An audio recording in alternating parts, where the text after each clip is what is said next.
All right, we're back on another episode of Salient Points. This was number 115 for June 27th, 2023. I'm Carlos, master of what, Dalan? Oh, I see you rubbing your hands, Dalan. You ready to give me a nickname or what? No, master of what, Dalan? No, I'm not. It's not even that. It's just I'm just rubbing my hands. Okay.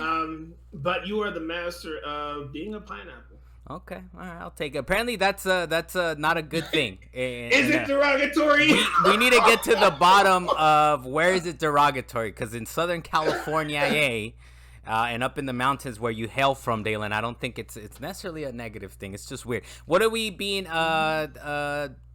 patronized by, or is that the word? I don't know. Sponsored. What are we being sponsored by this week? From here. Looks like a little Tostitos. These are banquet nuggets. Is that potatoes? Are you eating just straight up potatoes? I literally just told you what they were. I don't know what those are.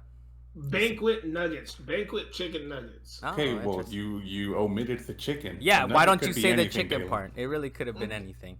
Dalan Kirkwood from up in the mountains, thank you for joining us over here and snacking away on stuff. Okay, you roll it straight into all of the ketchup. You do a full 360 roll of the ketchup there. It's got to cover the whole thing. Well, Dalan, hey man, let me get my sauce going. Thank you for joining us, sir. And we also got Luis Mendez on the wheels of steel as well, sir. Thank you for joining us.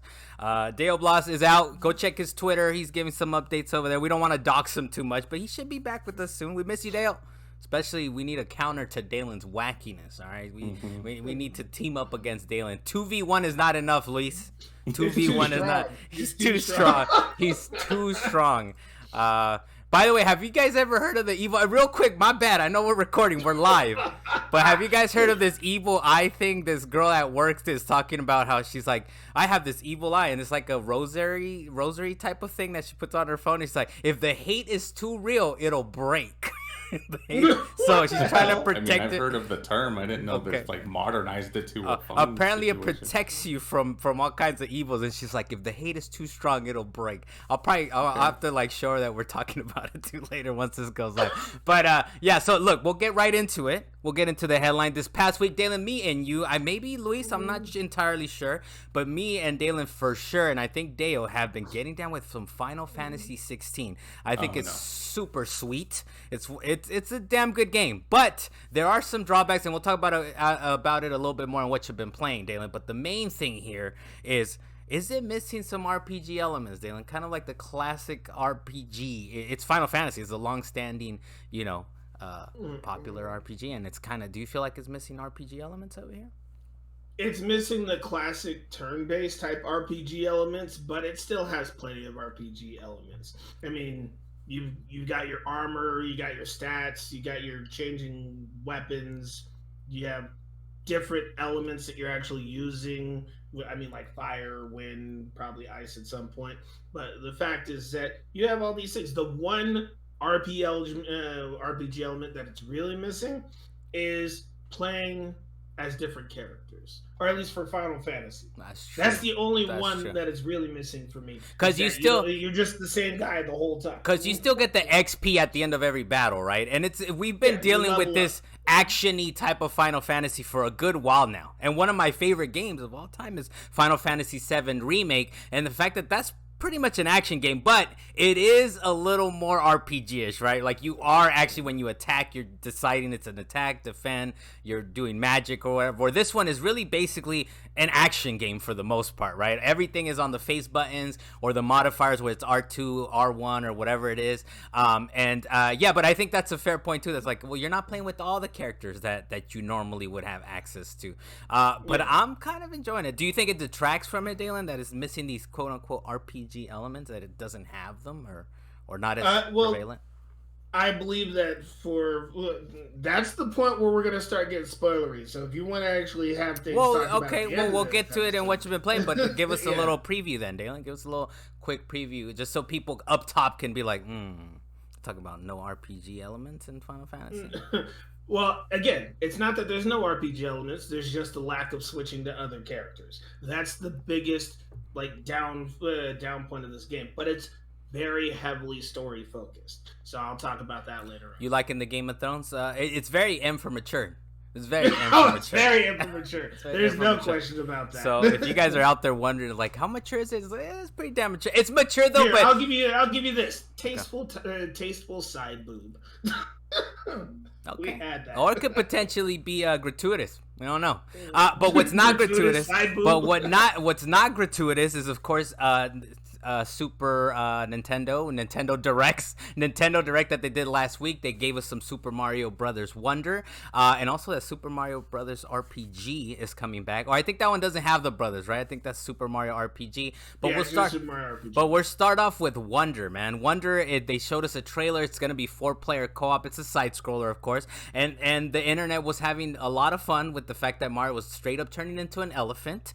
And you turn into an elephant. You have different powers based on the Wonder Flower, which once you touch it, this is a quote from Nintendo actually. It's quote, "The wonders of the world unlock once you touch the Wonder Flower." So that includes the elephant and anything else. We also there was a leak as far as like Sonic Superstars. They were getting a release date for that, October 17th, and that one goes head to head with this Super Mario Brothers Wonder. That one drops 3 days before Wonder. So what do you think, Dalan? I mean, what do you think about Wonder, I guess, and what do you think about like this head-to-head, which of course, Mario's gonna trounce on Sonic very quickly. For Wonders, once again, they're trying to slightly adjust their style of Super Mario. I mean, for one, he's got his floppy hat when he's running around. His hat was flopping everywhere. It was very distracting to watch his hat flop like that. And he's always looking off to the side. He's not looking straight. He's looking off to the side, and he's still running forward.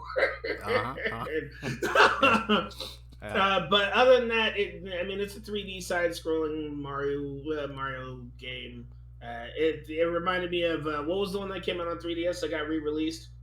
Well, no, it's not like a new Super Mario Brothers. It it's basically new Super Mario Brothers. It continues down that lineage, which I think we haven't seen one in a while. So to me, honestly, I'm kind of hyped about this, man, because we haven't seen one of those new Super Mario. I think it's about time. I understand maybe some people have moved on from the Mario Maker, and you love yourself some Mario. But I don't know what it is.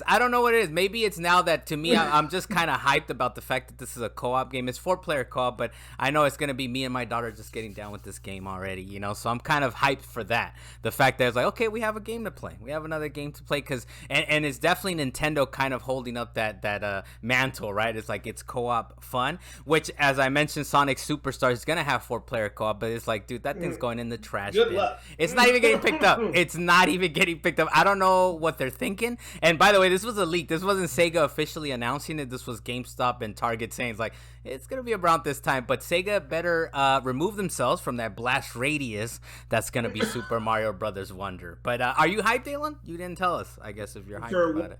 Yes, I'm down to play Wonder. Okay. Sonic Superstars is just them trying to rehash their older games again. Yeah. I'm like, I'd rather play Frontiers at this point. But Sonic has Sonic issues. I think I've stated this a couple of times before, but I can't remember if it was you that sent me the link for I think there was a poll. There was a poll that was done. Said which one do you think is going to get more? Yeah, Sonic or Mario? Everybody knew it was going to be Mario. 87% Mario. Like, why did you even put the head-to-head? You knew it wasn't. Yeah, that little poll was wacky, man, because it's like 87%. And the 13% is like, they're on something, man. They're talking about Sonic's gonna like dominate. It will not. Not sales wise or quality wise. I doubt it will do either. So it's gonna be a double KO for them. The other thing that was kind of cool from the Nintendo Direct, Dalan, was the fact that Super Mario RPG remake is coming, and they're making a Mario nice and squat. They're making him nice and squat. I don't know if that was kind of. Is that the word? I don't know. He's squatting. He's squat E. I don't know if that's we'll look it up later. He's looking a little like he was looking kind of tallish. Now he's like in a little square box shape, which is kind of interesting. That's coming out November 17th. Dalan, did you ever beat the original, man? I know I saw someone online. I know I saw someone online talking about, like, oh, they're gonna remake this, but they're gonna make it fun this time. I was like, okay. Hey, the original one was fun, especially for its time. I mean, it was Square Enix or Square Soft at the time. Now it's Square Enix trying to get back some of their fan base by releasing an actual RPG. But the game itself.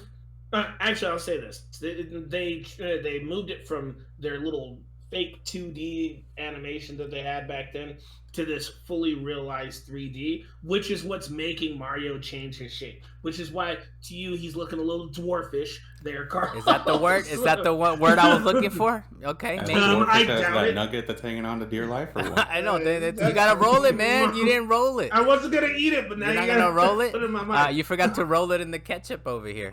But yeah, no, I like the design, man. It's nice and cute. It's looking nice, and yes, it's like it was like a pseudo 3D, kind of like isometric, so it looks cool. But I think I've tried to play it a couple times by nefarious means, potentially. Hey, but at least they're gonna get rid of the pixelation that the original game had, because that game was very pixelated. It's looking pretty nice. Did you beat the original or no, Dalan? I did not beat it. Okay. I got like halfway through it. I had Bowser on my team and stuff like that, and I can't remember his name, Gemini or something like. I can't remember that kid's name, but I'm down, man. This is gonna be the first time I beat this game. And I'm ready. My body's ready. This is I'm gonna beat this game. Nintendo. But is it gonna play like the original? That's my. I'm sure it'll be quality of life. It'll play a little smoother, right? You'll be able to see where you land and jump from. It was kind of hard from what I remember. But we didn't know any better. Link is gonna be in it again. Oh, okay. Spoilers. You're like, but we'll Link? see. No, we'll see. The original game. You could walk into like Mario, like an inn, not too far away from the beginning of the game, and Link is asleep in one of the beds. You can go bother. I guess we're gonna find out. Yeah, because they were a little wacky then, right? Like it was supposed to be a little bit of a wacky game, which they continued with Paper Mario, right? But Paper Mario was like a kind of a departure, right? Because this was a truer RPG in a sense, right? Whereas Paper Mario, they're like, no, let's make it more actiony, more based on timing and jumping your attacks. But I think the original did it too as well, but I don't know. Paper Mario just took off in a different direction, but I'm hyped, man. The other thing is, of course, is that Pikmin 1 and 2 is out on the Switch. You can go ahead and download that over on the eShop. As far as the physical, they're actually going to do a physical release of 1 and 2. It comes out September 22nd. Another quick news about Pikmin 4, of course, that's coming out next month, and I'm actually going to try it out. I think I have it on my GameFly queue. By the way, where's our sponsorship from GameFly, man? I'm still waiting on GameFly to give us that sponsorship. Even though they're raising the price, especially since they're raising the price, right, Dalan? They're raising the price on us. But Pikmin 4... Everything's raising the price, man. We're going to be talking about that as well in a little bit. Pikmin 4's split-screen co-op is confirmed. The other thing they threw out there, Dalan, WarioWare Move It is out November 3rd. Co-op. It's going to be co-op 200-plus micro games, as you know. You're pretty hyped about it, Dalan? You're a fan of the WarioWare games? No, I wanted to bring up the fact that I was watching the Nintendo, what's it called, the Nintendo Direct, and WarioWare popped up. I was like, all right, what's WarioWare going to be like this time? And I'm looking at it, and then it said 200 plus games, and it started showing all these, like, I don't know, games made for like 30 cents a pop, and I'm like, nah, I'm checking out on this one. Damn, you've never played the WarioWare games? I think you just you don't know what they are. It's always been like that. It's a bunch of little mini games, right? Yeah. I understand that, but 200 plus of mini games that look totally crappy. No, I'm good. Okay, well, I think you just failed to see the conceit of what this is. It's been like this for years and years and years. Look, you don't understand. I just feel like you've never seen a WarioWare game, and so you're kind of like, this is a new concept, but it's what it's been for the last 20 years. I don't know. You've just never played it. Maybe we'll get a chance, though. Maybe I'll grab it and we'll give it a shot. It has co-op for sure, and we'll give that a shot. A couple other things, of course. Vampire Survivors is finally coming out to the Switch. It's going to be 4-player couch co-op August 17th. Detective Pikachu returns. That drops October 6th. They're going to do a remaster of Luigi's Mansion Dark Moon, which I never played Dark Moon. I have it, so I guess I could just go and play that version. But I didn't even know there was one called Dark Moon. It's not like it's one two. Or two or it's three. Basically two. It's Luigi's Mansion 2, okay. But I think it only came out on portable. I think it was 3DS. So it was Luigi's Mansion on GameCube, then Dark Moon on 3DS, and then 3, which is incredible if you guys haven't played it, but 3 is kind of incredible. That's on the Switch. I don't know if I pull the copy out that I have, or I might just wait for the remaster, for some quality of life situations here. I know your favorite game of, I think it was like in the early 2000s or maybe 2005, Princess Peach, Dalan. They're doing a sequel to that. Just be hyped for that next year. I know it's your favorite. Dude, I completely forgot that game existed. I did too, man. It's from 05 too. I think that's when we were graduating from that was around the time school. that the first Paper Mario came out. Like the first Paper Mario came out, it was super popular, and then they decided to make first Paper Mario, sir. The first Paper Mario was out in like 2000 or 2001. I think it came out around like when Majora's Mask. Princess Peach was in 2005. But anyways, we don't need to argue about Princess Peach, man. It's a sequel coming out next year. That's all you need to know. How many people really care? That's what I'm saying. We don't need to argue about it, Dan. We don't need to argue about when it came out, all right? Just remember, Paper Mario's old. And 1,000-Year Door was not the first Paper Mario. So maybe that's what you're thinking. No, I'm aware. Okay, all right. I thought Paper Mario came out later. Yeah, so Princess Peach sequel is out next week. Ooh, sorry, I didn't turn off my phone here. Give me a second. Ooh, Mario plus Rabbids also is getting a Sparks of Hope DLC. My favorite quote that came out of last week, though, I don't think they didn't say it at the Nintendo Direct, but the Ubisoft CEO said, "We should have listened to Miyamoto and Nintendo and waited for the next console to make this game, to release this game." So it's like, okay, reasonable.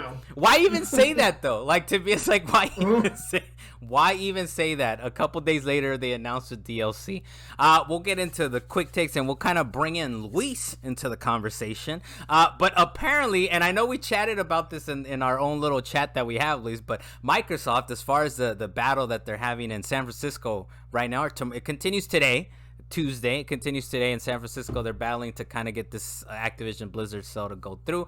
But there's kind of cool little tidbits coming out of it. One of them is Microsoft saying they've been losing the console war since 2001. That's what, and I know Luis was like, wait a minute, I think the 360 one, or maybe you could defend your point there, Luis, but I think they have, man. I think they had a lead in 360 when that first came out, and especially in the US, but eventually PS3 caught up, especially around the world. I think in the US, maybe the 360 still had an edge. And other than that, they said they expect the starting period for the next generation is in 2028. But Luis, what do you make of this, man? You didn't believe them, huh? You didn't believe that they've been losing the console war since 2001. They were probably definitely losing at that time, because that's when the original Xbox launched. It was their first console. But to be saying they've been losing. Yeah. They've been losing since 2001. That's like, nah, man, you may be word behind. And this is in court documents, by the way. It's documented. I like it. It's official, man. All this is like officially the console. No, what I'm saying, like, it's actually documented in Sony won this one, the 2001 era. Yeah. Microsoft won with the 360, and then PlayStation won with the PS4. Like, it's all documented that way, essentially. Yeah. But it's like, well, as far from maybe I was just in a small circle. I don't know. I don't think it was that small. But I was like the one guy with the PlayStation. Everybody else had an Xbox. Everyone had Xbox Live. All of the exclusives, and especially timed exclusives for DLC and all that, were on the Xbox. The Call of Duty was huge on there. So True. As far as popularity, I know for sure Xbox was winning in that midway point, and then they started losing traction with the Xbox One. But unless they were just spending stupid amounts of money, which they were, marketing this console, and adding on to that, if they didn't have the money, then maybe there's some sort of, as far as numbers go behind the scenes, they were losing or whatever. But personally, I don't believe so. I don't think that's, but I can't blame them, because they have to try to pull out all the stops with Sony coming in and like just randomly throwing a wrench into the situation. Like, no, they cannot sign this deal. Please, we can't let this happen. But I do like that. So yes, I did see that excerpt that you're talking about. That was like, oh, they won in here. But remember, the key thing in that was document in the US. So in the US, I think that worldwide, I think PS3 eventually kind of caught up. If I don't know if they necessarily beat them, but at least they evened out worldwide, right? But in the US, dude, Call of Duty 2 launched the 360, right? Call of Duty 2 was like, it's like, this is amazing, this is incredible. And yes, I agree with you that it was the 360 was the thing for a good few years. And then of course they were talking about, it's like, you can't share your games, you have to log in, you have to do this and all that. So it's interesting what happened. What do you think of the fact that we're like in 2018? That's kind of what Phil Spencer is talking about. That's when we'll see the next generation. 2018. 28, my bad. 28. You're right, Dalan, you're right. 2028, that's what that is. I thought that meant that's when they expect to start winning. 2028. Oh, no. They expect like the next generation to start, because I think there's a lot, man, out of these documents and all that stuff. And a lot of it is like the cell itself isn't that interesting, but all the stuff that's coming out of it, right? Yeah. Dalan, what do you think, man? What do you think about this saying they're making a case for we suck? We really do suck. We need this to go through. I think you're a pineapple for saying 2018. But for me, I'd say that the console war thing, obviously, it was supposed to be a fun and games type thing, but gamers take things too seriously a lot of the time. However, when it comes to the regular Xbox versus, I think it was the PS2 that came out around that same time, I would say that the PS2 definitely won that particular era. And then when the Xbox 360 came out and the PS3, I would say this is when these two companies started really shooting themselves in the foot. Because Xbox was doing fine. They made their 360. People were fine with the Xbox 360. They were really promoting it, saying this is for the gamers. PS3, Sony was like, Get a second job. Get a second job. Get a second job. $600 piece of equipment. They were really trying to drop bombs on people, saying, no, we're not going to work with anybody else. People are going to buy our system. And everybody was like, not for that price. So, well, eventually they caught up. They made the PS3 a little more attractive. They dropped the price, right? And don't give us a whole history, though, Dalan, I guess. I'm not going to go through the whole history, but I am going to jump to the next one, because this is where Xbox shot themselves in the foot, and they lost all kinds of traction, was that whole Connect ordeal with the Xbox One, and then having to be connected to the internet at all times, not being able to share games. There was so many issues that we're having. These companies just need to learn. Gamers just want a game, and we want to do it across which the Xbox thing, they eventually backtracked on that, right? But it was at that point, it was just kind of like too late, right? It was too late. They had PS4 had taken off at that point. And they're playing catch up hard by buying all these companies. Have you guys seen that compilation clip on Twitter of when they announced the Xbox? I think it was just called the Xbox, right? Their E3 presentation, it's like minutes worth of them just saying the word TV. Because they were trying to make it like your main TV hub, like you could watch TV on, but it's just a hypercut of TV, television, TV, sports, TV. I think I remember something like that. But you know what? It's gonna be interesting, because obviously PS5 is really like. It's very successful. It's very successful. So we'll see in 2028. Let me get that right. 2028. We'll see, because that's kind of when they're saying like that's the next drop that we have here. We'll see how they come out the gate. Because if Microsoft is already saying they're losing, they can't wait till the next generation starts, right? Kind of like with Nintendo and like trying to delete all traces of the Wii U, right? Like within 3-4 years. So we'll see. We'll see what happens, but people forget about the Wii U. They forget about I keep forgetting the name of that. It's the Virtual Boy Advance. Nintendo's had. They want you to walk away from. Look, I didn't include that story, but one of the things that was going on in the last week too is the fact that Nintendo is apparently not sure how they're gonna move forward with the Switch. Right? They've had these missteps like the Virtual Boy and the Wii U. So I think what's taking them so long as far as the Switch 2.0 is like, what do we even do? What do we do? What do we do that we're not gonna fall like flat on our faces, right? But the same thing that they did with the 3DS? How they made the 3DS XL and. Well, even the 3DS wasn't too successful, man. They eventually had to make the Switch, right? They eventually had to move on from the 3DS. Look, one of the other arguments from Sony, of course, is that they're saying if this deal goes through, they're saying Sony will, quote unquote, could not run the risk of sharing PlayStation 6 details with Call of Duty developers if the deal goes through. And it's basically kind of also mentioning, or Microsoft mentioned, that Call of Duty forced them into a new revenue deal. So a lot of this stuff that's coming out is kind of like, well, we kind of had to buy them. Otherwise we would have to kind of pay out the buttocks. We'll keep it clean around here, Dalan. We had to pay out the buttocks just to kind of get Call of Duty on Microsoft. But what do you make of that, Luis? As far as like they can't run the risk of talking to the Call of Duty developers if this goes through. I mean, I guess there's some truth to that, but at the same time, I mean, this is reasons why NDAs exist and stuff of that matter, right? So that the information does not leak. Yeah. But I don't know. I don't know why Sony is fighting this so hard. Like, because even Microsoft, like, buying the Call of Duty franchise as a whole, they're like, we don't care, dude. Do what you guys want. They will have your DualSense haptics. We don't give a fuck. We just want to make sure we have the game. We're not going to make this exclusive. So, well, I think one of the big things is kind of like, because some of these, like, you know, when they're developing the hardware, they're actually talking to different developers, right? It's like, okay, this is what we're working on, this is what we're doing.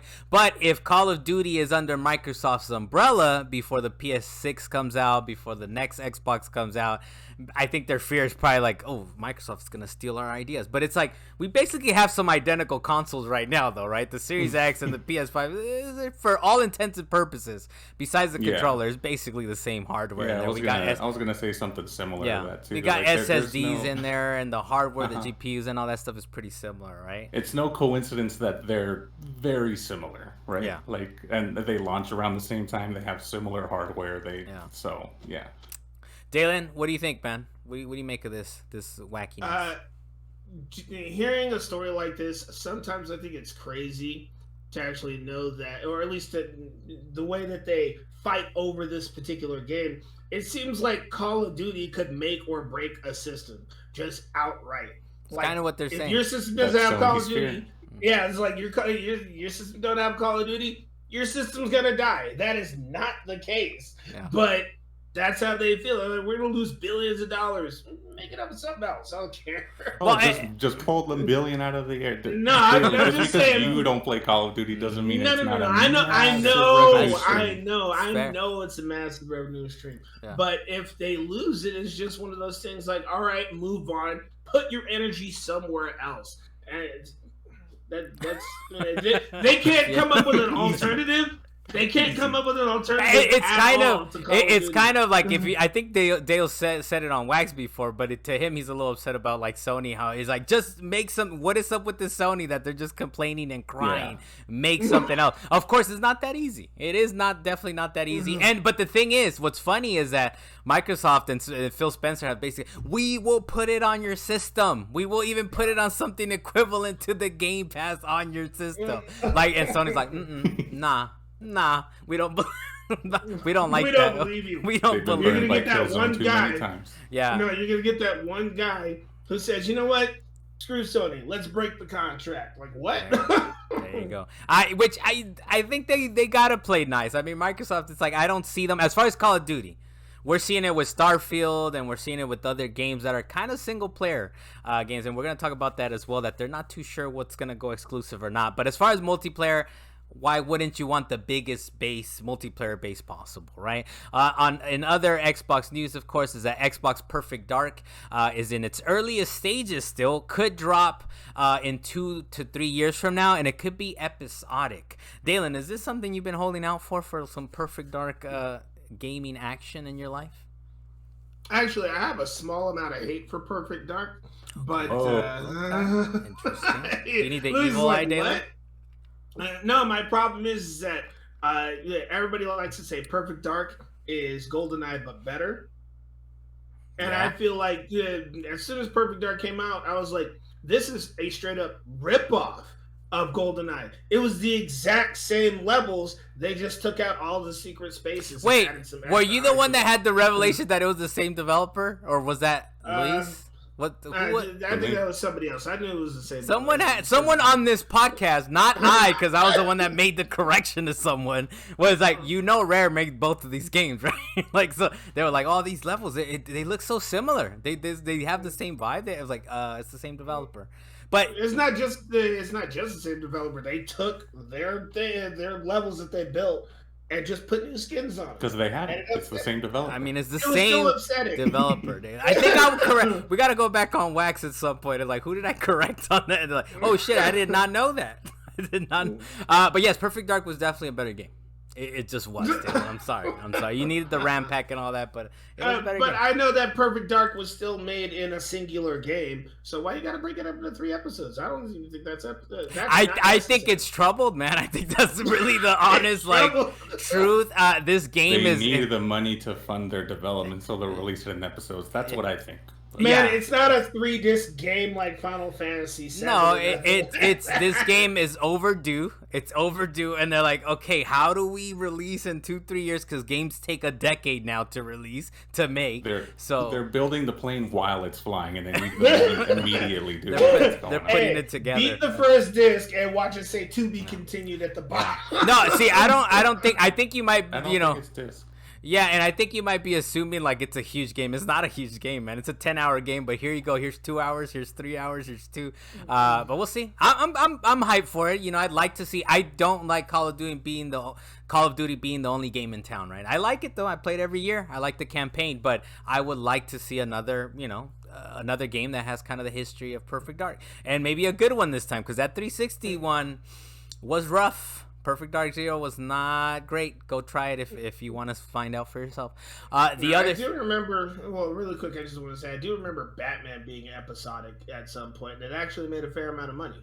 Are you talking about the Telltale game? Telltale was doing everything. I know, but everything Telltale was episodic, Dylan. That was like their whole model.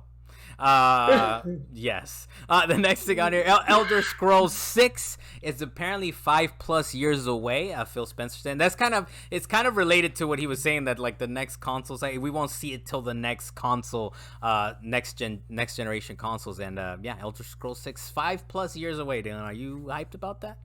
Are you looking? People were hyped when they originally announced this and showed a teaser. That is upsetting to know it's going to be 5+ years away. Why even show the teaser? Yes, feel free to announce it. Just put up a picture. We're currently in the middle of manufacturing this game, but no, we're going to show you a whole clip of like the whole mountain range to say part 6, and you're not even making the game. Where'd you? You're not even making the game. It was basically a still, man. They gave you a still. It'll happen. Hey, they basically Metroid. So that's what you prefer. Just Metroid it out. Just here's the logo. They Metroid for you. Here is the logo. Man. Yes, that's all they needed. They've done that with Games before. Just announce the game, put the logo up, like Prince of Persia. We're working on it. Yes, which is definitely on pause. There's a lot of games on pause out here, man. What are these mans working on, man? What are they working on over here? They're trying to recover from COVID, man. So Elder Scrolls 6, not gonna see it anytime soon. A couple little extra tidbits that came out of the court case that is ongoing. They still got 3 more days of this, apparently, of bringing these mans in and tell us about how console wars work. But yeah, Microsoft, apparently some of the stuff that came out is that Microsoft bought Bethesda after hearing that Starfield would be a PlayStation exclusive. And that's so this kind of goes towards the Activision Blizzard thing, but with the Activision Blizzard thing, of course, is Call of Duty asking for more of a revenue share. One of the things that they did say that it's gonna be exclusive, which we just did allude to, is that the Indiana Jones games from Machine Games, who made the Wolfenstein games, that's gonna be an Xbox PC exclusive. And I think you might have alluded to it a little bit, at least, but there was some emails from Jim Ryan, crying Jim Ryan, the man that went to Brussels in his pajamas, is that there was an email in like 2019 or years ago that there was some like, we're not worried about Microsoft buying Activision Blizzard, but it's more than that. It's not an exclusivity play, and that came out in these court cases, and it's kind of just a back and forth. There's a lot there, man. It's dense. This little case, if you're interested, is dense. There's people like Tom Warren, and I know Steven Totillo over at Axios is kind of like they're threading it together. If you guys are interested, go ahead and kind of head over to their Twitter. Another thing that came out is that Microsoft hasn't made a decision whether Outer Worlds 2 is coming to PlayStation. I myself love trophies, as you guys know, so I would love for it to come to PlayStation, but if it's on Game Pass, that's going to make it a little rough for me. My thing, though, is I kind of forgot Outer Worlds 2 was even like announced, man, and I'm super hyped. Hyped, all right? Luis, you're re-hyped. I'm re-hyped, man. Maybe I remember it, but now I'm re-remembering it. But what do you think, Luis, about the Outer Worlds 2? That I forgot that it was an Xbox exclusive. Like that was probably one of 3 games I played on my Xbox One. Yeah. No, but like Outer Worlds, it's on PlayStation. Maybe it originally, I think it day one Game Pass. Yeah. I think it did it that way. But, so I played it on Game Pass. Yeah, but it definitely is on PlayStation. Yeah. I mean, I did like the game. I beat it fairly fast. It's a quickly beatable game, but you could also spend tons of hours in there if you wanted to. Yes, you can beat the game in 5 minutes, actually. There was a speed run that someone did. Yeah. Oh, dude, I love me some Outer Worlds, man. It was great. It was great. It was a 10, 12-hour critical path game, but yes, like Luis was saying, it's like you can spend a lot of time in there. You really can. It's a lot of like side quests and all that, but the main quest will take you another 10, 12 hours, so I'm down for that. Another thing that I'm looking forward to is Alan Wake 2. Another game that bites the dust, of course. They're saying it's digital only to give it more time to polish it. They're saying, this is a quote from Eurogamer saying, yeah, it is digital only and kind of coming to this idea both from Remedy and Epic's perspective. That's our current thinking. It just feels like it makes sense for this and the timing felt right. Sam Lake, the creative director, explained before Kyle Rowley, the game director, gave a little bit more detail. As creatives, obviously by going digital only, it does allow us more time to polish the game, like a significant amount of weeks actually, because otherwise the game that goes on the disc obviously has to be playable without a patch. We didn't want to release something that we weren't proud of basically, and that we didn't want players to play, so hopefully this way we can give you a better version of the game. This is BS to me, man. Like, this is like, just give me a physical version. You guys update the disc anyways. There's day one releases on this thing, but I don't know. You know, I know you put no on this one, but do you kind of buy this, man? The fact that they're like, we're not doing a physical because we want to work on the game up to the date it releases digitally. I guess they're avoiding the gold disc. I guess having to make a gold disc and going through that whole production process. That's all that. That's his entire statement. That's all. Did you not just read his? No, I mean I did read it, but I don't like it. What I'm saying, I mean, I don't like it, and he didn't say about the gold disc and the production thing, right? He kind of added a little bit. No, he said the game needs to be playable. Like that's the goal. Your game has gone gold means it's printed on a disc. It can be printed on a disc. Okay. Well, yeah, they have to. They have to have that playable and completable. Otherwise, they will probably get sued. You know, by people out there complaining that if they're selling a product that you can't complete unless you have an internet connection, then they will get sued. Like that's just kind of the truth about it, especially in America. So even though there are, yes, every single game you pop into your system, it's a day one patch immediately. But yeah, I mean, I don't know if that's was the key reason for them to go in digital or what. But personally, I don't really care all that much. I've never been. I like owning a physical game, but I don't mind if a game is digital only. I really don't. Okay. To me, I don't know. They have to be trying to hit the date, right? Like the release date. Because if he's talking about like pushing it, that means like, oh, we're gonna release in December and we're not gonna sell shit in December, as Callisto Protocol proved, or something like that. Do you think maybe that's it? Like they're trying to hit this date? Maybe that was a compromise, so they don't delay the game, but they don't. You know, it's like, okay, then we don't make a physical version. Yeah. Okay. All right. I'll buy it. I'll buy it. I don't like it. I hate it actually. Even like Final Fantasy XVI was like, we promise no day one patch. It's like, here's a day one patch. I know we promise, but here we go. The only thing that I can think of is sometimes there's these games, like for example, Zelda Tears. You know how they I don't know if you guys were following it that much, but they basically like were plugging holes into all the little cheats, all the duplication glitches and all that stuff. If you have a digital copy, it's gonna be the most updated one, right? Where I'm like, every time that thing pops on and I'm trying to play Tears, I'm like, nope, no update please, no update please, no update. So that's kind of the only thing that to me you're not gonna be able to play I guess, admittedly, a broken version, right, as far as the developers are concerned. But that's kind of the thing I can think of. Is they're trying to hit this date. They're trying to avoid blast radius, and they're trying to not push it out into, I guess, like the desert wasteland that is a December release, right? Unless you're Final Fantasy VII Remake, you're gonna be forgotten in like early December. Other people that can say were forgotten, and Dale did give us a quote on Twitter. I don't know if he gave it to us. I just ripped it there. Dale, thank you for giving me permission, I guess, to use your quote. But he said, quote, "The Yakuza ports erasing Nagoshi's credit is like removing Spielberg's name from E.T. This is why I'm conflicted with the new MGS Master Collection 2. Konami is basically releasing versions of Metal Gear Solid which completely erase the history of its creator, Hideo Kojima." Of course, he's talking about the Yakuza games that they're removing. I think it was from GameGOG.com, or I don't know if it's every version of all the games, but it is a little gross to kind of remove like the creators' names, right? But what do you make of this, Dalan? What do you make of this latest, like, let's take off the names off of people? Well, I think this was the one where they were talking. Well, it might have been this game, or it might have been a different one where they were, where the original creators talked about it, and they said, it's kind of sad that we put all these hours into making this game, and you're just gonna effectively just remove our names from it. It's a terrible thing.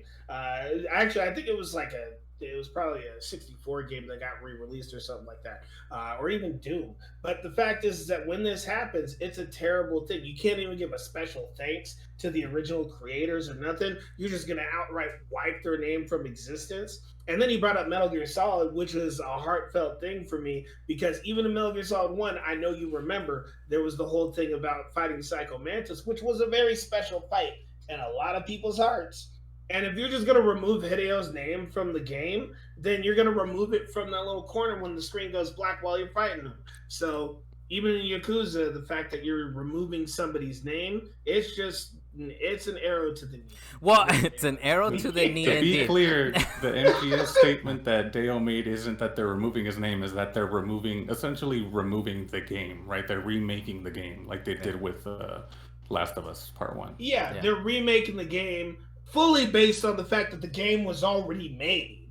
Yeah, but they're not removing Hideo's name. At least nothing like that has come out. Yeah, we haven't seen anything. He's just saying they're erasing history, basically, is Dale's statement. He's making a comparison, Dan. He's making a comparison, is what he's saying. But you know what? Hey, hold up. You do remember that they removed Hideo's name from Metal Gear Solid 5, right? Yeah.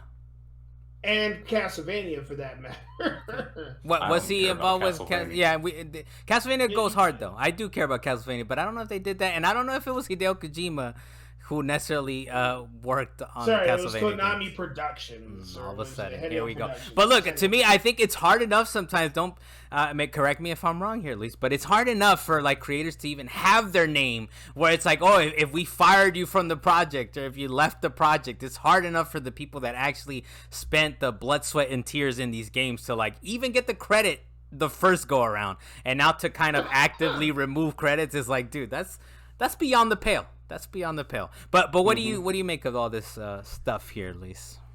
Well, yeah, continuing on that thought, there are some pretty hardcore studios. One of the notorious ones is like Rockstar. I'm not saying they do all of the things you mentioned, but it is like, if you weren't there when the game went gold, if you were only there a certain amount of time, if you were only a junior or a contractor, like, you don't get on the credits.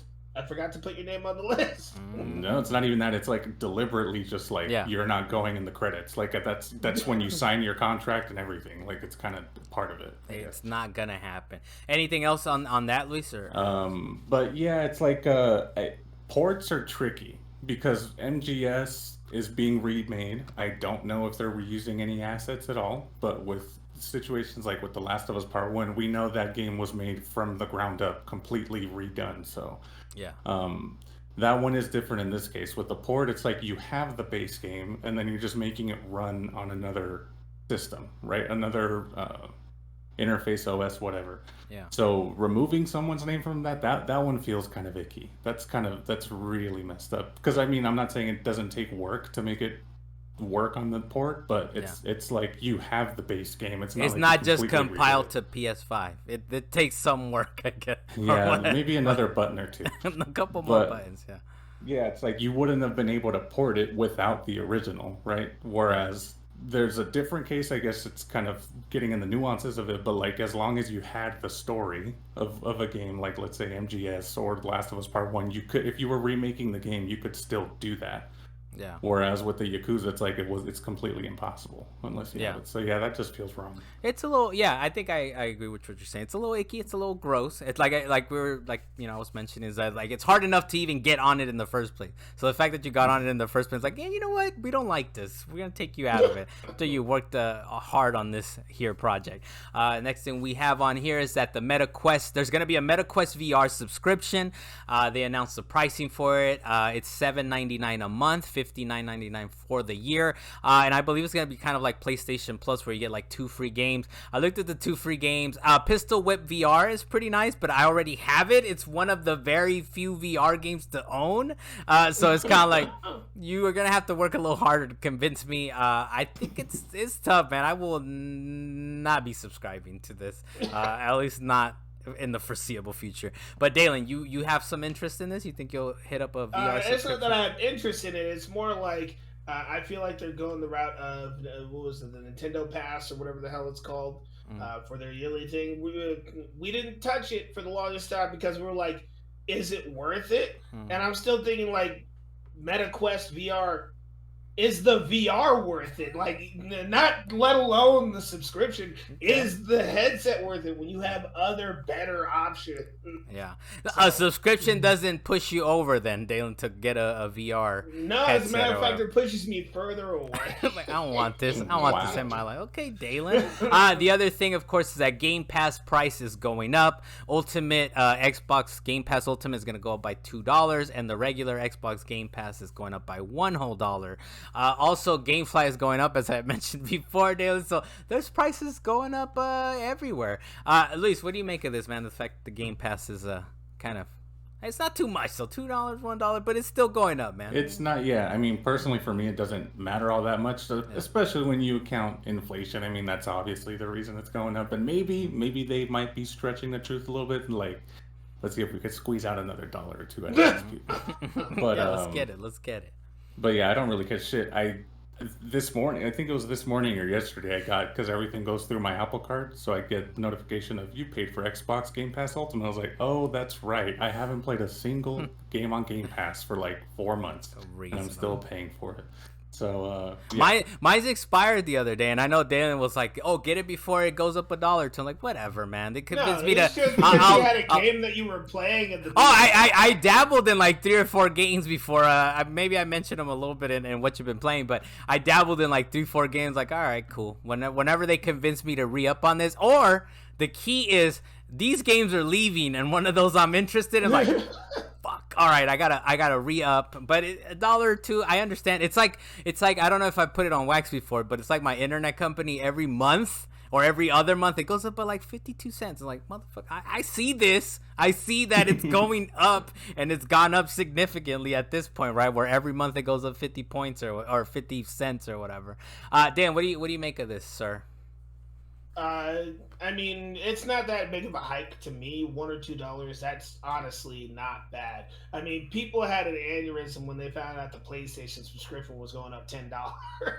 So this is nothing. And that $10 was yearly. That was like 78 cents a month or something like that. Well, look, it's like, I don't know what it's called, the Fable or whatever it's called, but you know, like the toad in the water, in the hot boiling water, he doesn't know. It's getting boiled little by little. Little by little, at some point, you're going to burn up. That's what's going to happen with this Game Pass. That's all I'm saying. You enjoying Fable right now, Carl? I don't know if it's a Fable or what do you call it, but you know what I'm saying. It's not. That's like based on truth, actually. I believe. Oh, okay. If you put a toad in a pot like of boiling water, you won't notice immediately if it's going up little by little. That's us, man. We're the toad, and they're just like we all 3 of us said it's not that much. It's inflation, but they're jacking it up. Well, that's what your internet is. Because then eventually look at it, you're like, wait a minute, 78. I was originally paying 50. I think I was paying like 50. Why is it like 120 now? These guys are out of control, man. And the problem is where I live, I have one internet company that I can go to, and I need it for this, and I need it for everything. I need it for everything. You know, I have to choose when I can have an interruption in service, and then anyways, that's off wax, right? Your ISP, they're pineapples. They really are. The other thing real quick, of course, is that the Xbox Series X is getting a price increase around the world in a lot of countries except the US, Japan, Chile, Brazil, and Colombia. It's, I guess, going up. I don't know if you guys remember. I don't know if we put it on wax, but PlayStation 5 went up in price. I think it was like what, $30, $40 or something like that across the world. So apparently it went up to match that price. So they're really matching whatever the exchange rate is. But it's gonna be $500, I guess, here in the US and a couple other countries. The other thing we have on here is that there's a Video Games Chronicle Payday 3 Starbreeze interview with lead producer Andreas Hall Penninger, and one of the things that I pulled out of there is the guy saying, quote, "I think everyone who's played Payday, they're going to feel at home. They're going to say it's still fucking Payday." And of course, he was talking about how, you know, they made a couple changes. They might even want to make it a little Ocean's 11-y. I know last time we talked about it, Luis, you said it's like maybe this is the time I actually finally play it, I believe. You got a wrinkle on that, or is it still the... I guess maybe we'll... I don't want to hear this, dude. I don't want to hear that it's still... Still Payday. It's like, I want a fresh... This is not what you want to hear. This is not what you want to hear. No, but the way that he's saying it, because originally I put in yes, because you just had the, like, in quotes, it's still Payday, and I was gotcha. But now the way that he's saying it here, it's like, okay, so I feel... like what this is because when I saw that trailer, it looked like if it didn't say Payday at all at any point, I'd be like, oh, it's a game that's like has the idea of Payday, but it's a completely different developer or whatever. Yeah. I hope it stays like that, where it's just like the hint, a whisper of like the original Paydays, where it's just kind of like that sort of feel. Because I've played all the other Paydays, and I always go like, yes, I like the concept of this game, and then I play it a little bit, and I'm just like, ugh. This is trash, man. I don't like this. So you're hoping that it has like a fart of a sense, kind of like a LaCroix, like is it a LaCroix? Dalen, remember you just tasted one of these. Dalen hadn't tasted a LaCroix in, I guess, ever, and he tasted one a month ago. Remember when we were helping move our buddy Jeremy? And you're like, this is trash. He was like, this is trash. So it has a fart of a scent of a flavor in it, and that's when what someone says like, "Oh, the whisper of the joke in another room" or something like that. You're talking about the one I had to add all the lime juice and sugar to in order to make it have any. Oh yeah, this is just the whisper of. If someone whispered the name of the flavor in another room, that's one of the tweets that I read about. that's what the LaCroix is, right? Which, by the way, that is another GIF situation where, like, yes, in French, I believe it's French, it is pronounced LaCroix, right? Mm-hmm. And the creator of the drink was like, "Nah, it's LaCroix." Like, that's how you pronounce our drink. You can do it like that. That's fine. The other thing we have on here is that Diablo IV players were suffering over the weekend. This was on Sunday, June 25th. It was offline because of a DDoS attack, which, if people don't know, it's a distributed denial of service. It was basically down, and people are kind of like, that's why they're saying, like, we should be able to have an offline version of this game, which I haven't played it. I remember kind of signing up, and I did have to sign up and click yes for fun, Luis. Like you like to say, it's like, click yes for fun. I say agree to have fun. Oh, agree. Yeah, I agreed to have fun. It's a little wacky because I don't plan on playing it co-op unless you guys are on. So the fact that it's like I'm just by myself here, just playing it, so I don't need it. But hey, as long as games are online, this is one of the issues, right, Dalan? Or what do you make of this wacky? Actually, I was gonna say I hate that idea at all for a Diablo game to just not be able to play it offline. That is very upsetting. Every other Diablo game that I have played that I even know exists, aside from that one mobile one, is you can play it by yourself offline. That was a huge sell for a lot of people. It was an excellent, fully realized action RPG from the top down. But when you say you have to play it online and you're making a new character every season, your system's under attack, so you can't play right now. Yeah, that's the other thing, right? Today is my day off and I can't play. F you. that is the other thing, right? You're gonna need to make a new character every season, is what they said first. So you're gonna make a brand new character. Imagine if we had to do that for Destiny, man. I would have quit already. I've been this close to quitting Destiny. I've been this close, and we're gonna talk about it a little bit and what you've been playing. But I think Luis might be fed up with Destiny. I honestly forgot what. Well, I was like, what do I put in what you've been playing? I forgot I played Destiny, dude. We did get done with that. It was a little frustrating, but he I will say, experience from his mind. I will say this, Dalan. I'm not sure. I have to double check, but I think probably Diablo 3 was could have been also always online. I don't know if 1 and 2. I would have to go back. I played 3 offline by myself. Okay, got to double check. I don't want to believe you just quite like that easily because you're Dalan. Okay. Because you're Dalan. I mean, it could potentially because you're Dalan. You know what? You're still a pineapple. I'm gonna call you a pineapple again. Real quick, and then we'll call you a pineapple throughout this whole episode. Hey, real quick, and then we'll get into what you've been playing. Okay, Dalan. Oh, that's what you? Wait, I thought you said you were eating nuggets, man. Oh no, this is pineapple. You just found a piece of trash from your floor and picked it up and put it on wax. You carrot top right now? Did you just have a prop ready to go for when you said pineapple? It's pineapple. Okay. Look, real quick. So Mortal Kombat is having Quitalities. Those are coming back. People discovered that over the weekend when they did the online stress test. I didn't know this was a thing. But this is from IGN. They said, quote, a Quitality is a finishing move introduced into the series with 2015's Mortal Kombat X or Mortal Kombat 10. They only occur during an online match when a player leaves before the end of the winning round. So before Mortal Kombat's famous finish him, her prompt in Mortal Kombat 10, a Quitality would see the offending player character's head explode in a shower of gore. In Mortal Kombat 11, the quitter would either end up impaled on a giant rock spike or explode. So that's kind of fun if you guys, I know you guys aren't Mortal Kombat fans, I guess. Dalan, I would think you're a Mortal Kombat fan. No, I knew about the Quitality thing. I just didn't necessarily care to talk about it. But now that you've got me in it, all of a sudden. For the Quitality, one thing I think it would actually be awesome because it was very frustrating to play online and have these people quit and just watch their head explode, which, don't get me wrong, is funny. I would love it if the other player stayed online and the system ended up tracking the other person who quits progress, so that way when they log back in online, the game knew. Yeah, I was thinking about that too, right? It's like, oh, you're back, huh? Here you go. Here's your oh, you're back, huh? We're gonna throw this one on your character because we know what you did. We know what you did.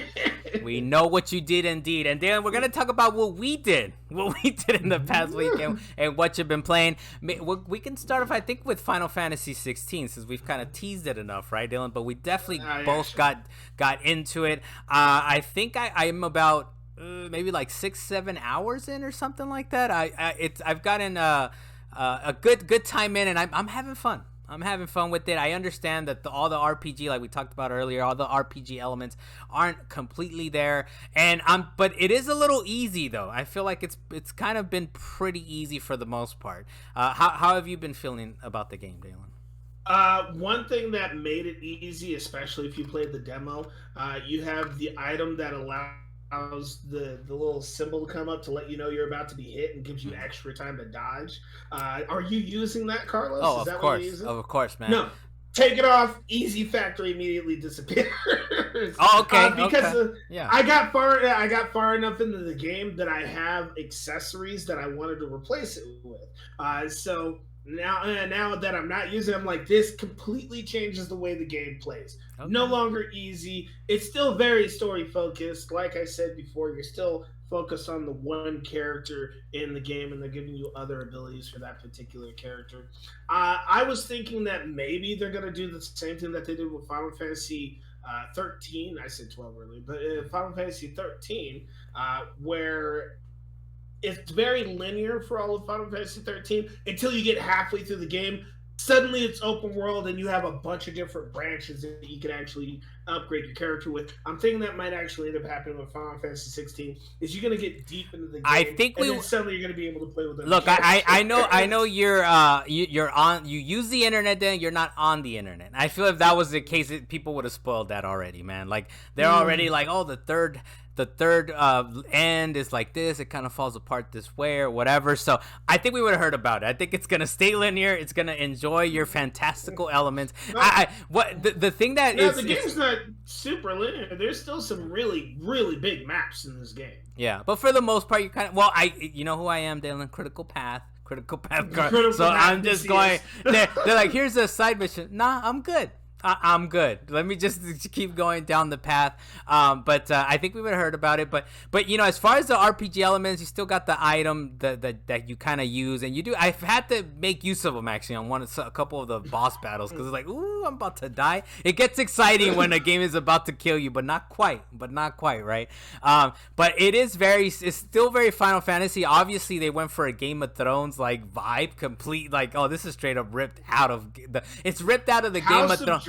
It's ripped out of the Game of Thrones headlines, right? Like straight up. But it's still wacky. It's still big old like dragon-y type of things. There's one scene. I'm hoping I'm not spoiling too much, but there's basically like a Godzilla-ish like summons against summons kind of thing, So that happens more than one time. It's very fantastical, right? It's very Final Fantasy mixed in with the like. Well, we try to ground it a little bit. We try to make it a little game. We've been watching a lot of Game of Thrones. It's basically Final Fantasy. We've been watching a lot of Game of Thrones lately, right? So, but anything else, Dylan, that you kind of want to mention? I'm definitely into it though. It is one of those games where I'm like, I want to play it. I got 15 minutes. I know there's going to be a 10-minute cutscene in there. Oh, yeah. That's the problem. These cutscenes can take a minute because it's, like I said it earlier, it's very story-heavy and very story-driven. Yeah. So you're like, I get through this big section like, yeah, that was fun. And then you get rewarded with like a 10, 15-minute cutscene or a whole bunch of talking or a huge monster-on-monster battle. And the whole game is extremely cinematic. But it's cool. It's entertaining. It's cool. And Sid, I think, is the breakout person, right? Where it's like he's got kind of a gravelly English, deep British kind of voice, and it's like I kind of like Sid. Sid is kind of a cool character, and one of the best characters in the game. And of course, Sid has been in every single Final Fantasy game, right? There's always a Sid. Has there ever been a protagonist Sid, or has he always been kind of a side character? Yeah, or I don't know. Yeah, like a main protagonist, right? Yeah, I know. I understand your question, but I don't remember if Sid was in Final Fantasy 1 and 2. I think maybe he started at some point. Yeah, he started at a later part of the series. But as for him being a bad guy, I don't recall. Whoa, Sid is that ever spoilers, Dalan? Spoilers, man. What was this? What do you mean? The heck you mean? Sid being a bad guy? He's your compatriot, man. I just said I don't recall him ever being a bad guy. I'm talking about in the series of Final Fantasy. Calm down, Carlos. Hey, no spoilers, please, Dalan. No spoilers, because he's definitely your homie in this game. But yeah, Sid has been in every single Final Fantasy, maybe not 1 and 2, like you were saying. I'm definitely deep into this thing. Any 10, 15, 20 minutes I have, I'm hitting a critical path point. Hey, there was one thing I said I'm not on the internet, and part of the reason I'm not is because I'll end up reading an article that might ruin something for me. They didn't say who, but some guy said, I love Final Fantasy 16 until I quit. I rage quit. I was like, why did you rage quit? Apparently, at some point in the middle of the game, one of his favorite characters dies. Oh, come on. And he was like, no, I'm done with the game. All right. Hey, they didn't say who it was. They didn't say who it was. Dalan, so out of here, there's that potential. You know what? It is a little predictable. I guess we won't get exposed, but the very beginning, you saw that coming, right? Like, as far as, like, this character killed that person or whatever. It wasn't too. Yes. It hasn't been too surprising, I guess, but it's still nice. I guess it's still like it's still like, all right, you guys are out here watching Game of Thrones. You've been in King's Fall for a while now. But look, we'll get into what us three have been playing. We've also been playing, before I knock myself over with the microphone, we've also been playing Destiny 2, Ghost of the Deep. We finally tried the dungeon. Do you remember? Do you know what the name is, I guess, of the dungeon? Do you remember? Yeah, you're right. Ghost of the Deep. Well, is that what Ghost of the Deep is? The dungeon is called that, or the season is called? Season of the Deep. The season is Season of the Deep. And then, okay, got you. Okay, got you. Luis. Yeah, like that wasn't a very creative name for their dungeon. They got a little wacky. They're using the same thing. Luis, let's go to you, man, since we haven't heard from you. But are you ready to quit Destiny, man? Is that what's going on here? Or? I'm not ready to quit it. It was just that night. Because I already knew. Feeling it. I already knew. You don't beat a dungeon in one go, especially not at the time that we started it. Yeah. And then when we get to the point... we did beat the last dungeon in one go, though. Maybe we played it sooner than that. I don't know. Let this man speak, Dalan. Let him get his words out, please. I also said usually. I didn't say you don't beat definitively. Fair enough. So with the time frame we were starting and with the way dungeons and shit in Destiny goes, I was like, we're probably not going to beat this tonight. we somehow make it to the boss, which I know is not the end of the dungeon already. I know this is going to happen another time at least, right? Um, we get to the damage phase. This dude loses a millimeter of health, basically. The first damage phase, I was like, nah, man, let's just go to Rocket League. Especially with, like, as far as looking at, I haven't played this game in a while. I jump in, Dalan is maybe, 10 light levels above me or something? So it's not like I'm crazy under leveled at this point, and Carlos and I were like one light level difference. Yeah, right? yeah. So I'm like, okay, so what? Now I just gotta wait for Iron Banner or something to level up. But even then, it doesn't matter because the dungeon is always above you by like 10 light levels anyway. So it's like, It's you know what the real killer was, right? We went through the first damage phase, and whatever, it happens in raids, it happens in other dungeons where it's like, okay, we didn't know where to stand, we didn't know where to go because first damage phase, whatever. We didn't execute, but I think, and I don't think we necessarily executed it flawlessly. But the second time, on the second damage, we kind of knew what was going on, and it was like, it ticked off away a little bit more. I was like, let's get off of this, man. I've seen enough. I've seen enough. We did not feel the progress in killing we that definitely, monster. if we had gotten it like a quarter down, right, or something like that, like, okay, we're doing something okay here, but it's rough, man. I think it's the roughest, like, you know, we've done other dungeons, we've done raids there. You see the progress. You see, like, at least a quarter of damage. You want to do like half or a big chunk, but at least like a quarter, man, or something. But but how'd you feel about it, Dylan? What's going on here? Are we gonna figure this out? I feel like hey, I'm down to continue to try, but all I know is that next time I need to show up with a sword. I definitely need to show up with a sword. Yeah. That's kind of what I understand is the best thing is to be up close. So I don't know if we necessarily tried that, but we need to bring some patience, maybe some liquid courage, you know, to the next time we try that thing. Luis, what have you been playing on your own, sir? What have you been doing this past week? I learned an interesting tidbit today because I talked about Honkai Star Rail last week still. But you know how like because I'm mostly playing it on the iPad. I played maybe 2 to 3 hours on my PC last week. So it gives you like your screen on time notification of like where your app usage went and like when your screen was on, right? So I looked at the details.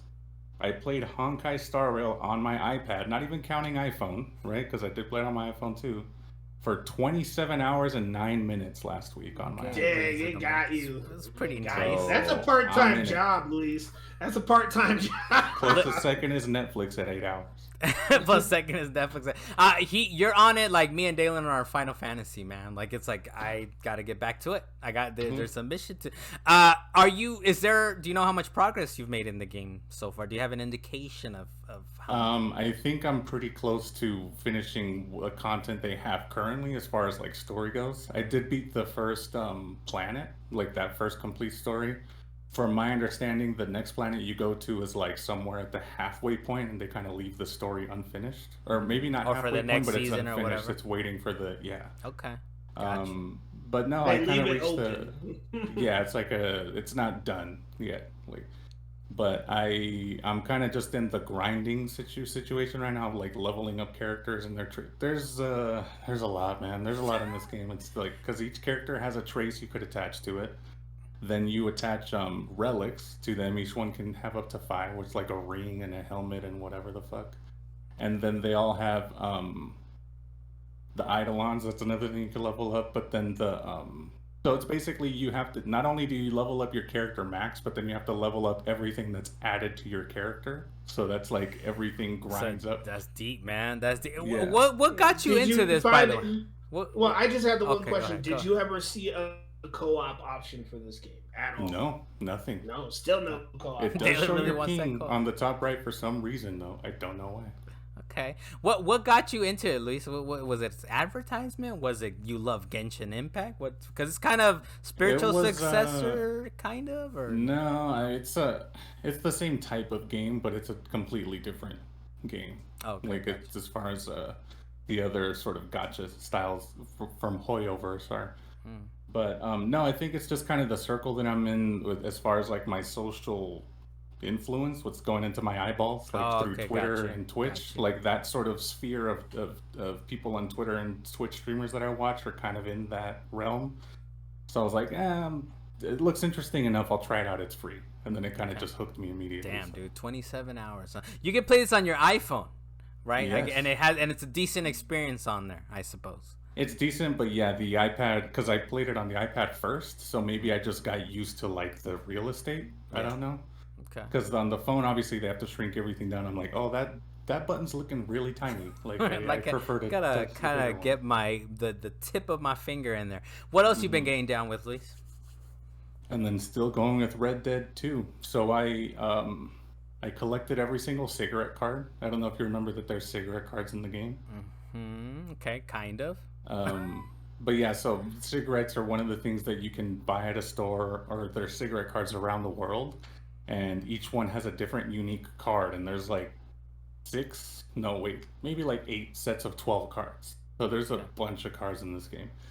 But it's just some random character in the game is like, hey, if it's just the call to action of like, collect these things. If you find them all, send them to me, I'll send you a reward. So I did that.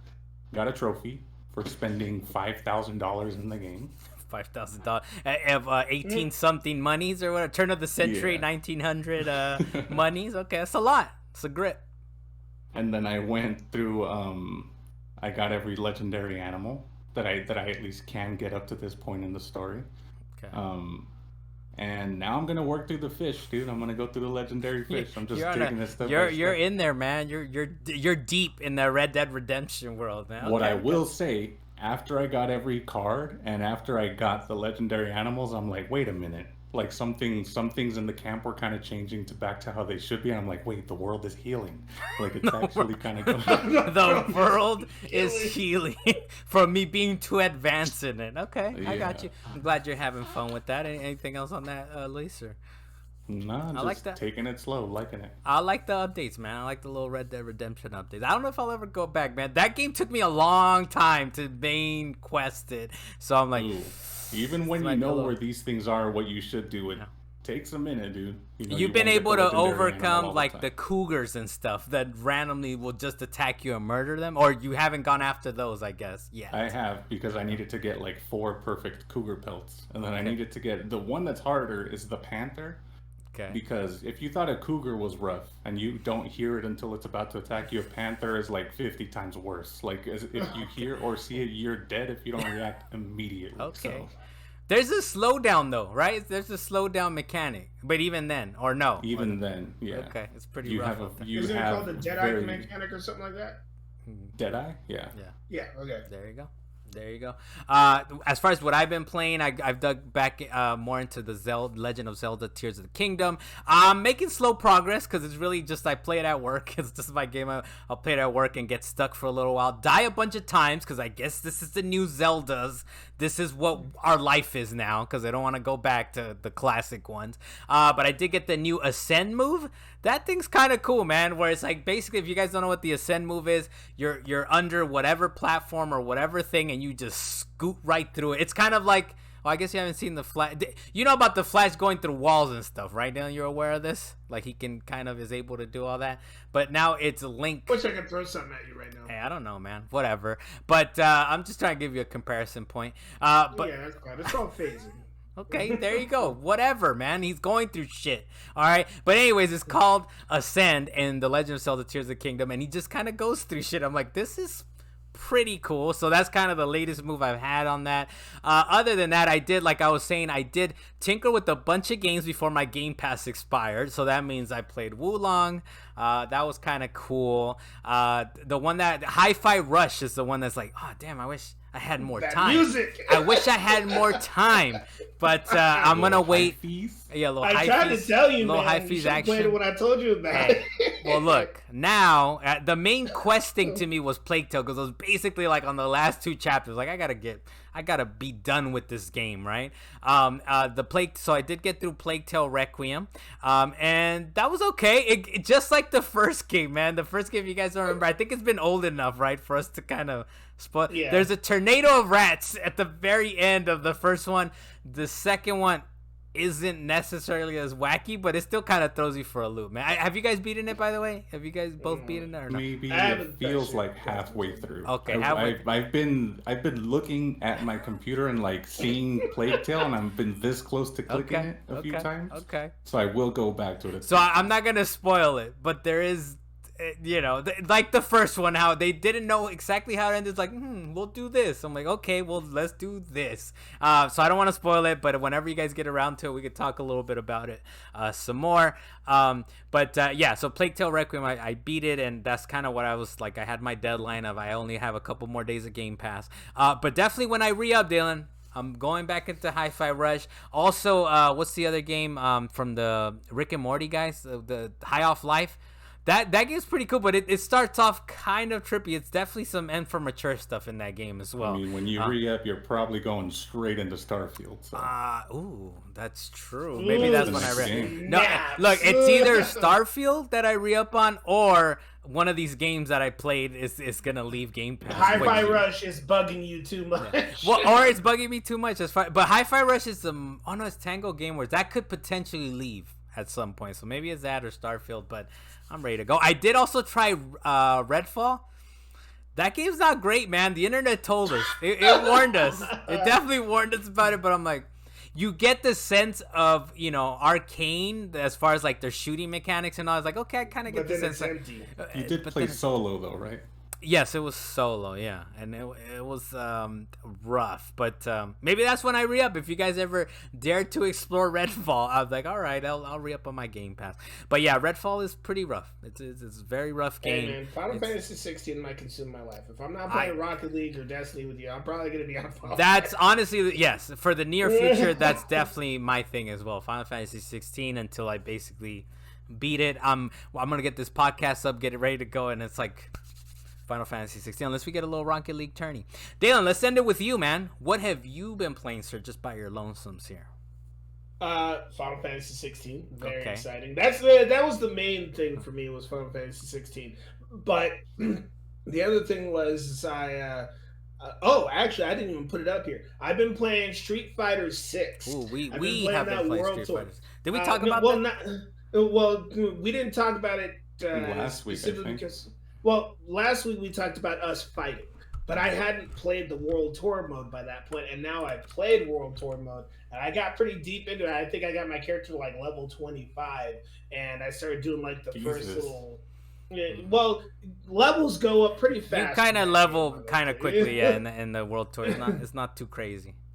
It's actually really early on in the game, but I actually think it's pretty awesome the way that they did it, of being able to go to different areas of the world. Even though when you go take you take a flight ticket, you go to another section, it's like a small little area. Unlike Haggard Town, whatever the hell, the crime city. Crime city is huge. Metro City? Metro City. Yeah, this is Metro crime City. city. That's basically crime city. I like it though. It's basically crime city. It's crime town. They tout it as there's crime everywhere. Everywhere you go, there's crime, and somebody wants to fight. Everybody's just ready to freaking fight. By the way, the way Dalan's describing it, dude, is way more exciting than it really is, man. Also, when you take these flight tickets, you're going to a level, Dalan. You're going into a fight level. You're not. Is there any? No, there's actually a section there, like where you go to, and you find your new teacher. You actually get a whole new style from that person. I got like 6 different styles already. I got Blanca, I don't know who Lillian is, some new character I've never actually known. Obviously you start out with, but you don't have there's no like world area though. You're like the one I know, because I got Blanca too, and you just go to his level. You go to his section, fight level. It is his level, and you're stuck in that little area. Unlike Metro City, where you have this whole area you go through, subway, second section. You don't have that when you travel the rest of the world. You just have that one pocket. So you're gonna find the mythical Shenlong then, Dalan, right? Level 95, that he's up in the tower somewhere. Honestly, when you say that, I'm like, it would be very plausible to do that very quickly, especially if you're trying to critical path that the World Tour mode. But by the way, if you're just critical pathing it and just running past every fight, you're gonna struggle. I rage quit, and I will never return to World Tour mode, man. I will never go back to that place. He's saying this because you can't critical path it like you want to. Yeah, it actually forces you to like do all the kind of side shit, and I don't like that. They're not paying you enough to stop crime? They're really not. At Metro City Crime Lab. What else? They're not, I don't want to be paid in blue dye. What else, Dalan? What else you been playing out here? Then I also went back to Star Wars Jedi Survivor because they did the update, which immediately fixed a lot of the problems with the game, especially the bounty system. For me, it might be a little too late because I don't want to actually go and try to travel the map to find all these bounties. I'll do it slowly over time, maybe, but it lost its wonder now that I have already critical pathed and completely destroyed the game. Like, I don't even want to try to get the platinum. What was the main update that you're able to? Oh, you did mention it to us, right? The bounty system. Yeah, you couldn't do something, right? You couldn't kind of work on them. You couldn't do the bounties. Okay. You go to there's a lady that gives you bounties, and they tell you about it. You go through the first bounty fight. She's sitting there like, okay, visit me at the cantina. I'll give you some work. You visit her. All she does is talk to you the whole game, and she doesn't give you any bounties. However, she has a shop to upgrade your gun and get you a bunch of different gun parts and give you different abilities, and you can't get them because you can't kill the bounties. Hey, man. So with this new update, sometimes you can't kill the bounties. All right, sometimes you just can't kill the bounties. With the new update, they actually give you they actually started giving you the bounties. That you actually go and kill the people. I will say those bounty fights are very intuitive. And I got my butt kicked very quickly trying to do those bounty fights. I beat the game. And I have all my abilities, but I'm still getting my butt kicked by these bounties. So you got to be careful when you're out there. You got to go in there with a strategy at that point. Look, Carlos, Macias, it's been an episode, Salient Points number 115. Dalan Kirkwood from Up in the Mountains. Sometimes you can't kill the bounties, Dalan. All right? Sometimes you just can't kill them. And Luis Mendez on the wheel. So still, it's been an episode. I want my pucks. You want your pucks? Oh yeah. Is that a bounty pucks? Star Wars is a bounty puck. If you've seen Mando, you know what he's talking about. The pucks. Yes. Try to point. It's Baby there. Yoda. It's there, References. Baby Yoda. All right, thanks. See you guys later. Thank you for joining us on this episode. We'll be back. Kill those bounties later. All right.